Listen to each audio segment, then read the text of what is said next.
Kedekatan dengan Tuhan bukan persoalan jarak, bukan persoalan jarak, tetapi persoalan rasa. Orang yang aku cintai tidak mesti harus ada di dekatku. Mungkin dia sedang ada di Surabaya, mungkin sedang ada di Amerika, tapi dia dekat kok. Tetapi orang yang ada di sampingku belum tentu orang yang dekat, fisik dekat, tapi kita bermusuhan kok. Ya, berebut proyek, akan gitu. Jadi bukan persoalan jarak, tapi persoalan rasa. Tidak ada yang lebih dekat dari Tuhan. Karena Tuhan lebih dekat dari urat nadi lah. Berarti di mana Tuhan? Ya, lebih dekat dari urat nadi. Mana yang lebih dekat lagi yang ada sudah urat nadi itu betul-betul di sentra, ya, di titik fokus sudah berada dalam diri kita itu. Makanya dalam surat Qaf itu ayat 16 firman Tuhan, walaqad khalaqnal insana wa na'lamu ma tuwaswisu bihi nafsuh wa nahnu aqrabu ilaihi min hablil warid. Yang artinya kami telah mencipta manusia dan kami tahu apa yang dibisikkan hatinya. Kami tahu apa yang dibisikkan hatinya. Kami lebih dekat kepadanya dari urat nadinya. Allah lebih dekat kepada kita ini daripada urat nadi saya. Urat nadi itu adalah sebagai denyut sentral ya bagi kehidupan. Kita mulai dengan satu pertanyaan.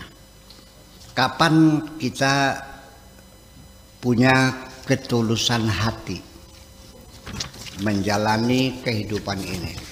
Kapan kita punya ketulusan hati menjalani kehidupan ini sesuai dengan agama yang kita yakini, baik melaksanakan perintah Tuhan, menjauhi larangan Tuhan, maupun kepasrahan menerima segala ketentuan Tuhan. Bila ada seseorang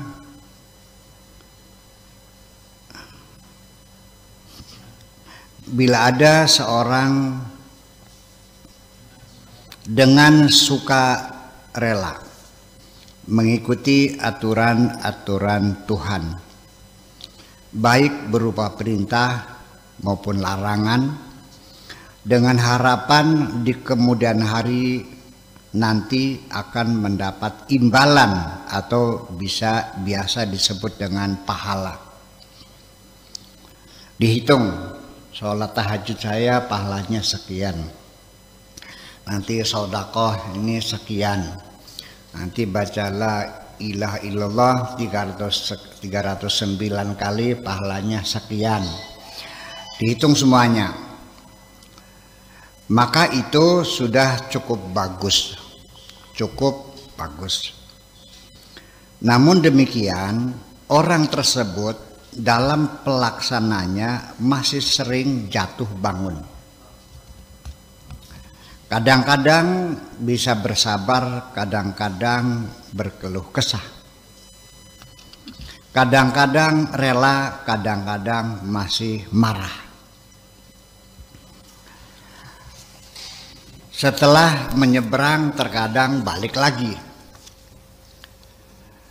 jatuh bangun dan maju mundur masih menjadi fenomena sehari-hari. Kadang-kadang ya, habis sembahyang pergi ke cangkingan. Habis sholat pergi melacur, terus saya melacur mandi junub, salat tobat gitu. Itu masih menjadi fenomena sehari-hari. Kita yakini saja orang itu akan mendapatkan imbalan dari Tuhan. Kita yakin aja lah. Hanya saja dalam pelaksanaannya orang tersebut merasa keberatan. Karena harus bekerja keras dan bersusah payah. Itu sudah cukup bagus. Sebetulnya Anda sholat juga, pergi ke masjid juga, tapi saya lihat langkah Anda, kakinya diseret kok.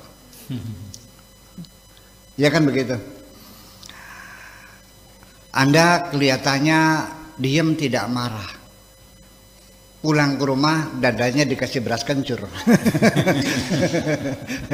Ya itu sudah bagus, sudah bagus. Sudah bagus ya. Ya, jadi baru seorang akan merasa nyaman dalam mengimplementasikan aturan-aturan Tuhan dengan rasa nyaman dan tenang. Selalu dalam keadaan senang dalam menghadapi segala ujian Tuhan. Hatinya merasa damai menerima pilihan-pilihan Tuhan dengan segala rencananya secara total, tanpa ada rasa ingin membantah dan menolak sedikit pun. Ya sudah, sami'na wa ata'na ghufranaka rabbana wa ilaikal masir. Apabila orang tersebut hatinya merasa nyaman dan damai, tenang dan bahagia, apapun adanya, berarti dia orang yang sudah dekat dengan Tuhannya. Dari kedamaian hati itu menjadi salah satu ukuran kita orang sudah dekat dengan Tuhan. Kalau Anda meminta doa kepada seorang kasepuhan, barangkali minta barokah atau minta doa, ternyata dia sedang marah kepada istrinya, lebih baik Anda pulang saja. Allah tidak akan mendengarkan doanya orang yang masih sering marah. Itulah kira-kira. Bagi orang yang sudah dekat dengan Tuhan, bukan sekedar mawas diri dan hati-hati saja yang muncul dalam dirinya, bahkan lebih dari itu. Sehingga ujian dan cobaan dari Tuhan juga menjadi sesuatu yang menyenangkan. Sabda Nabi, kata Tuhannya, ini disebutnya hadis qudsi ya. Wahai hambaku yang menujuku karena cinta, tidak akan ada mencelakakan dirimu apapun yang menimpa dirimu selama di dunia ini ketika aku menjadi bentengmu. Musuh-musuhmu tidak akan dapat menjahati dirimu ketika aku menjadi penyelamatmu. Orang-orang yang sudah mengenal Tuhan dan sudah dekat dengan Tuhan menjelaskan demikian. Mereka menjelaskannya. Mereka tidak pernah memberikan perlawanan sedikit pun ketika apapun sudah menjadi kenyataan. Mereka tidak pernah berkeluh kesah menghadapi apapun yang telah terjadi. Mereka tetap tenang, tidak terguncang, tetap sabar dan merelakan hati. Ketenangan hati mereka bukan hasil perlawanan, melainkan karena hati mereka terlalu sibuk memikirkan Tuhan. Sehingga tidak ada ruang-ruang kosong untuk kegelisahan masuk menyelinap di dalam hati mereka. Terima kasih.